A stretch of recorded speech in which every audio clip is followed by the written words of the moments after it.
Guys, it finally happened. After months and months and months, probably over a year, making videos after videos after videos about it, 343 has announced that starting next week for the mid-season update, you will finally be allowed to search Rumble Pit and free-for-all game modes with your friends. I can't believe they actually did it. To be truthfully honest, in every single Halo game, you were able to search free-for-all in the social playlist with your friends, and finally, Halo Infinite is the same. Forge Lord Michael Shaw said on Twitter, next week's Halo Infinite playlist update will allow fire teams of up to 4 players to search together in Rumble Pit. Thanks for the feedback around this, and we hope you enjoy it when it rolls out. He added as a side note, one thing worth noting, fire teams can chat in the pre-game lobby, but won't be able to during the match. We recommend spinning up an Xbox party chat or Discord call if you want to keep chatting in-game. Our priority was to let you play together, even with this in mind. And this brings up a really important point. In the custom games browser, say you're chatting to people and you do a team-based game, and you're like, okay, let's do some free-for-all or some infection. You cannot talk to anyone in-game, and that makes the custom games browser completely obsolete. I'm still running custom games with my Discord, and all 24 of us jump in a Discord call, and it's a lot of fun. So 343 really needs to make it so you can talk to the enemy team, interact with the enemy team, and be able to talk to anyone in the match. I've said it before and I'll say it again, social features are one of the core pillars of what makes Halo,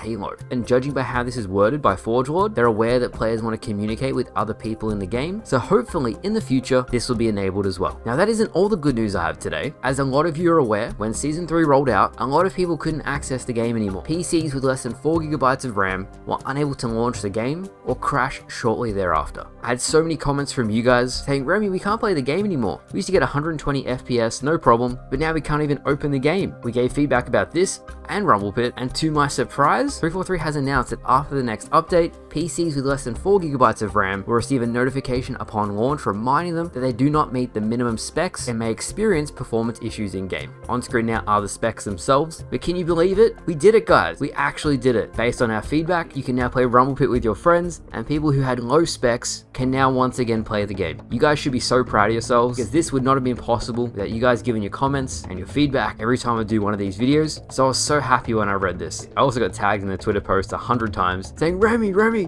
they did it. So I was so happy to see that. This brings me to the final news of the day, which is the mid-season update itself. Now, Serasia said it's entering certification. He thought it might be this week, but it's probably going to be next week for the Sight Unseen event. Image on screen now of the rewards you can expect. The Sight Unseen event gives us some new armor pieces, one new coating, a new helmet, and some other goodies. It also progresses the story. I don't think we're getting infection, so just to set expectations now, I don't think we're going to get it, but I do think it's going to set it up. There'll also be a new narrative cutscene that may set up Season 4. Hopefully this mid-season update tackles a lot of the issues you guys have, mainly the previously on Halo Infinite, and every time you open the game it resets all of your settings and other Season 3 bugs that were introduced. There also is going to be a playlist update, so once we know the details, I'll make another video and we'll see what else changes. Finally today, I covered the high ground map the other day, and 343 has officially made it a recommended map, and it was featured on Halo Waypoint today, so shout out to Unique again. That is one step closer to getting these maps into matchmaking, and I hope to see it in matchmaking in the future. 343 also published these tags. Now when map creators make a new map, whether it's Halo Reach, Halo 2, ODST, or whatever the theme is, whatever it is, they can now tag the map appropriately, and if there is enough new maps of a certain type, it'll be much more likely we'll see them in matchmaking, which I thought was great. So that's going to wrap it up for today's video, guys. A great video today, because I love sharing positive news with you guys. To each and every one of you who gave feedback that resulted in this change, thank you so much. But I hope you enjoyed today's video. Thank you all for watching,